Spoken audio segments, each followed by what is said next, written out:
Hello. I'm Ethan Saganowitz himself. I decided not to show my face tonight, but instead in Lego form.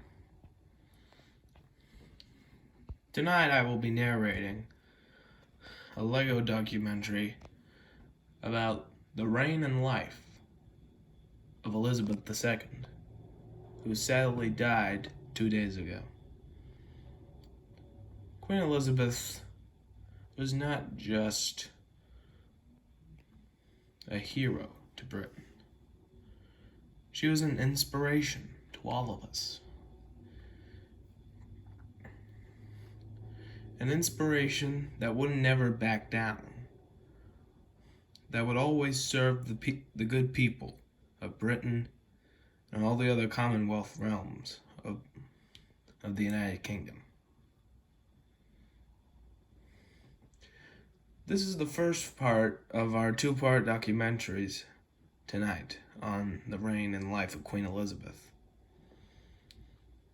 The first part, which is this part tonight, we'll be narrating about from the events from her birth to her silver jubilee. Thank you.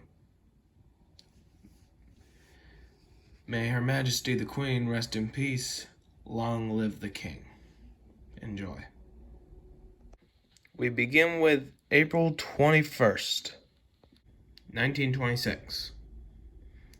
Queen Elizabeth II was born Elizabeth Alexandra Mary to the then Prince Albert, Duke of York, and Princess Elizabeth, Duchess of York.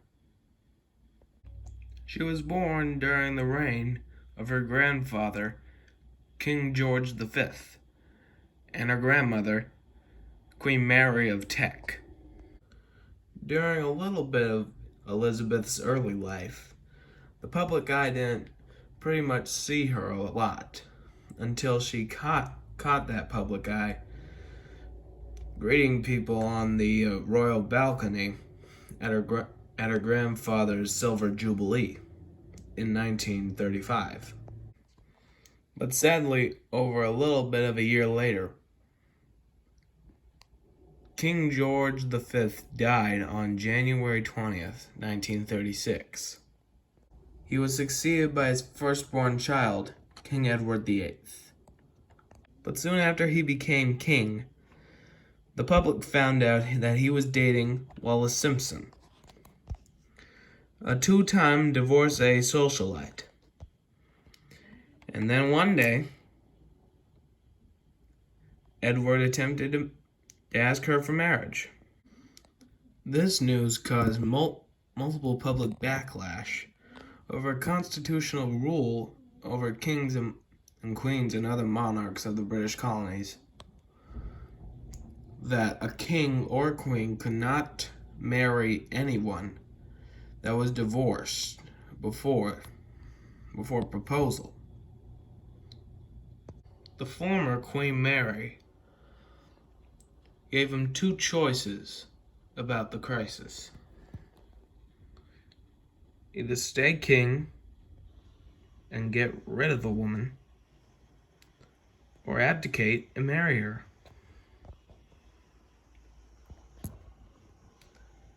Edward knew what was coming. In December of the same year of 1936,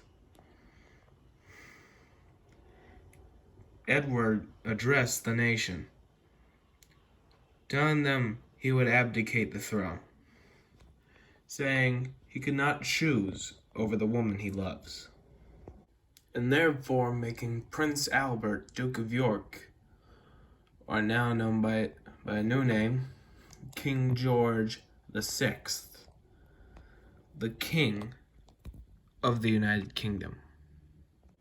His coronation was held on what would have been Edward's.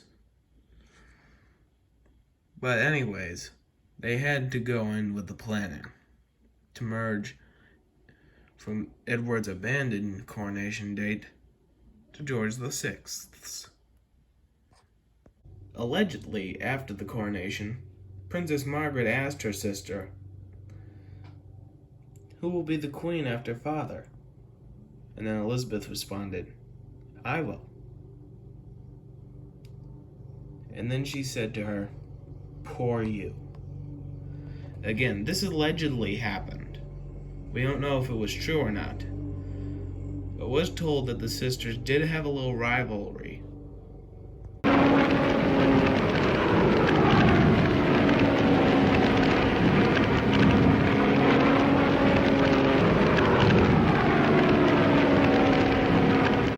And in the events of the attack, the king teamed up with a new prime minister, Sir Winston Churchill, to make the battle plan against the Nazis. One evening, she went on radio and addressed the British nation, along with her sister Margaret, about the ongoing crisis with children being scattered from their families because of World War II. Here's how it sounded and looked in recreation in Lego form. All of us children who are still at home think continually of our friends and relations who have gone overseas, who have traveled thousands of miles to find a wartime home and a kindly welcome in Canada, Australia, New Zealand, South Africa, and the United States of America. My sister is by my side, and we are both going to say good night to you. Come on, Margaret. Good night, children. Good night, and good luck to you all. The speech, which was Elizabeth's first ever speech, caught major headlines and was on the front of every newspaper in the world.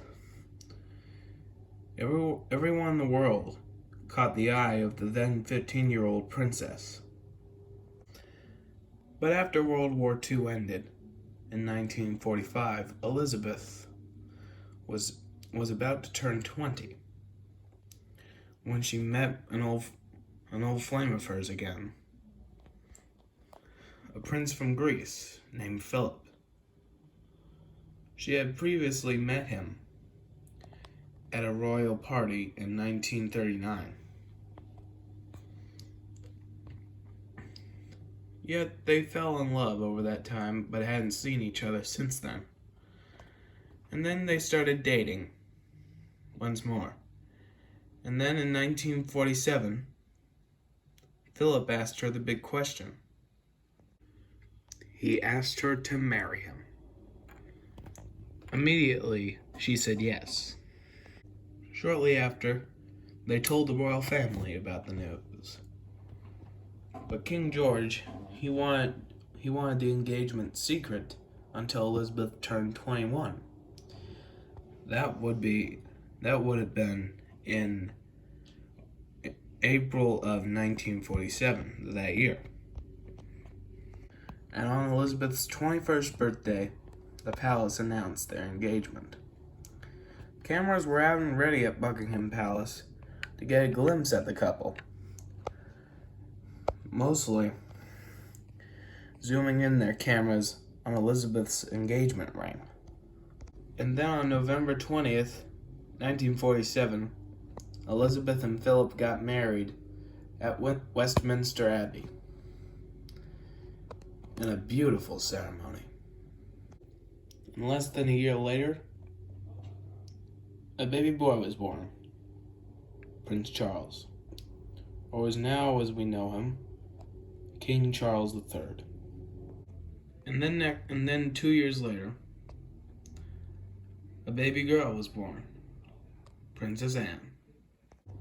Despite all this happiness, the king became very ill. King George VI, who was a heavy smoker most of his life, was diagnosed with lung cancer and had a lung operation in 1951. So he couldn't do most of his royal duties as always. But one notable deed he carried out, appointing again Winston Churchill to the prime ministership after he won an election in 1951. Therefore, the king turned all duties temporarily to Elizabeth and Philip. Temporarily, Elizabeth and Philip carried out all the king's royal tours of all nations throughout the world, and even met the first president out of 13 presidents from her reign that she met, the first being Harry S. Truman himself. Though the king's health back in the UK was deteriorating, his lung cancer advancing to stage 4. He had much sickness. He could not carry out the duties of king anymore. He was bedridden. And then, on the night of February 5th, 1952, King George VI went to sleep. He never woke up. The next morning, February 6th, 1952. After a few hours, the king did not wake up to do his usual schedule of royal duties inside Buckingham Palace. After a few hours, his doctor went to check on him and saw that he was cold to the touch and was not breathing. The king was dead. Everyone in the palace was in panic, as word had been spreading around. All this panic had been seen by the recently awoken former Queen Mary, the king's mother. After wondering what was going on, why the palace was going in panic, the Queen and former Queen Mary were brought to one of the living rooms in Buckingham Palace, where King George's doctor told them the king is dead. Immediately, Queen Mary dropped her jaw and then fainted, falling unconscious. Prince Philip was the first to find out of the news before it was told to Elizabeth. Him and Elizabeth, who were in Kenya at the time of the king's death, they were staying at the cottage, the king's royal cottage, there in Kenya, where Philip took Elizabeth to the living room and told her father was dead. Elizabeth was in shock. As Britain was torn into tragedy because of the passing of the king, Britain then realized that this began a new era for this then 25-year-old princess became Queen of the United Kingdom. Elizabeth and Philip then immediately went back to England. Back in England, everyone was in sorrow of the death of their king.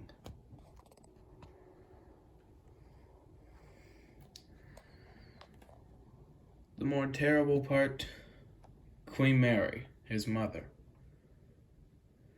had to outlive her husband and her favorite child. Such sadness. But once again I say, this was the dawning of a new era. The Elizabethan era. Meanwhile, a committee to plan Elizabeth's coronation was established, with Philip being the chair of that committee. After Winston Churchill gave the Queen his condolences upon King George VI's death, he began talking about what date would be for the coronation. And then Elizabeth suggested that she wanted it to be in summer of 1953. Then Churchill told her that would have been unprecedented. But Elizabeth decided to just go with the flow. But sadly, though, Queen Elizabeth's grandmother, Queen Mary, died in March of 1953, a year and 1 month after the death of her son, and 3 months before Queen Elizabeth II was coronated. And on June 2nd, 1953, Elizabeth was coronated Queen of the United Kingdom. She had taken the oath of allegiance to the United Kingdom and to dedicate her entire life, whether it be short or long, to be dedicated to public service.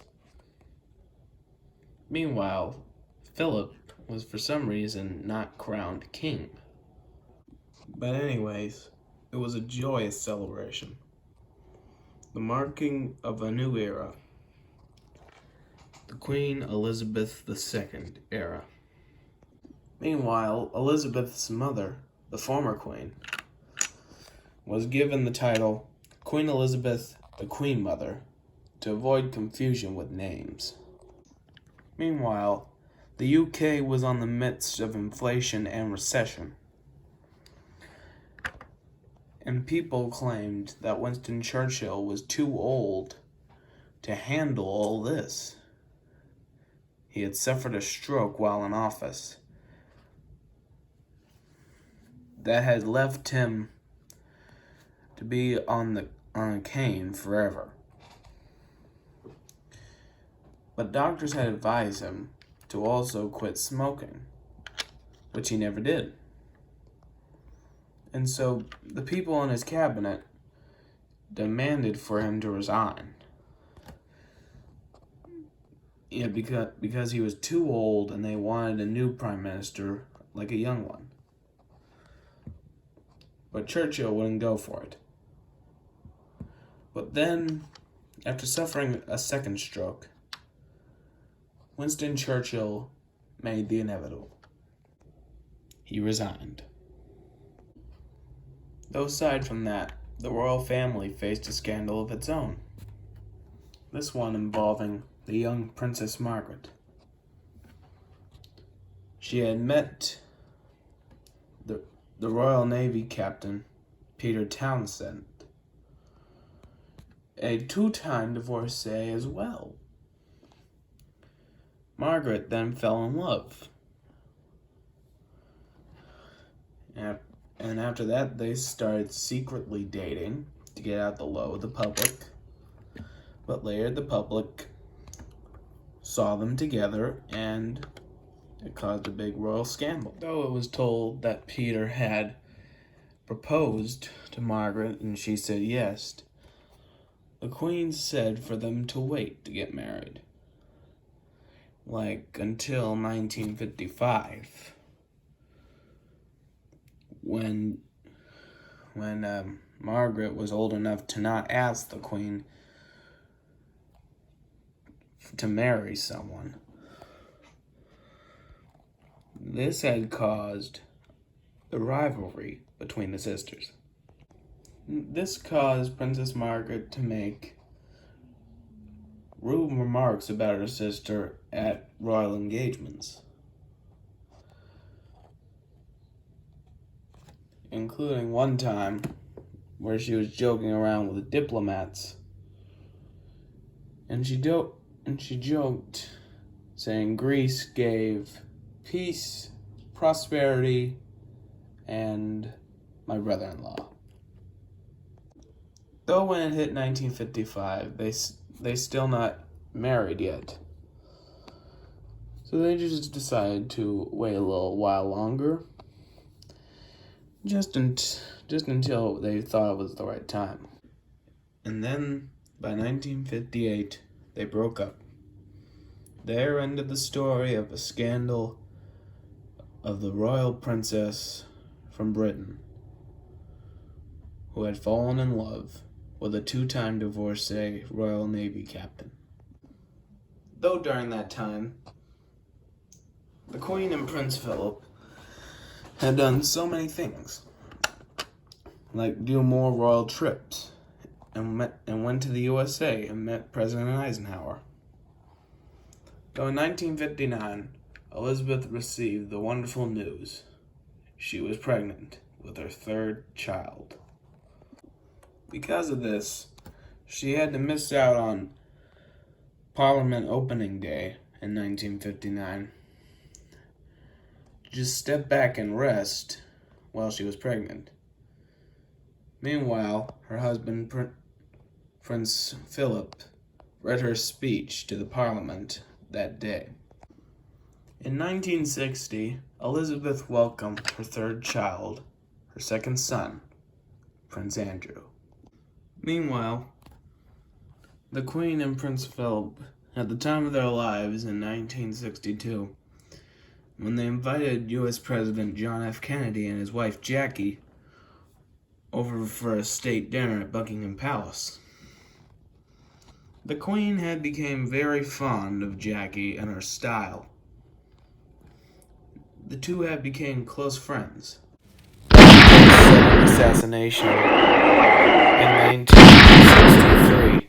Quick, Queen Elizabeth sent her deepest condolences. Elizabeth would then give birth to her fourth and last child, her third son, Edward, in 1964. In 1967, a ship was named after Elizabeth, the Queen Elizabeth II. And afterwards, in 1969, the Queen invested her son Charles, then 21, as the Prince of Wales. Here's how it sounded and is recreated in Lego. I, Charles, Prince of Wales, do become your liege man of life and limb, and of earthly worship. And faith and truth I will bear unto thee, to live and die against all manner of folks.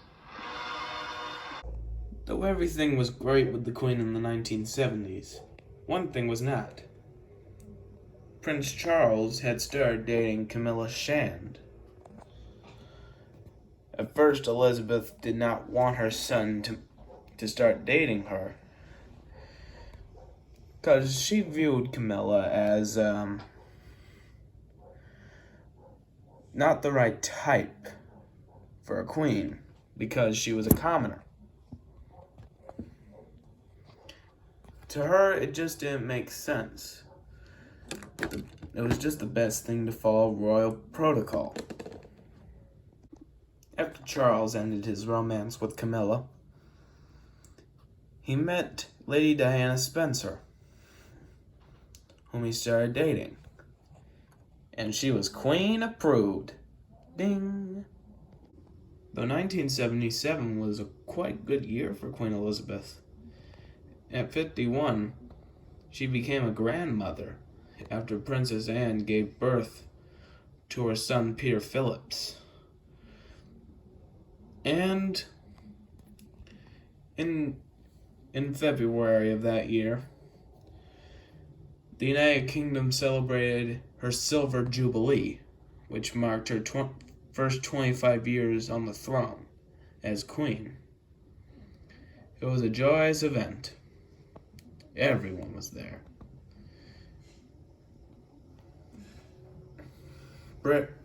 British people in Congress, royal family members, all people in Britain, etc.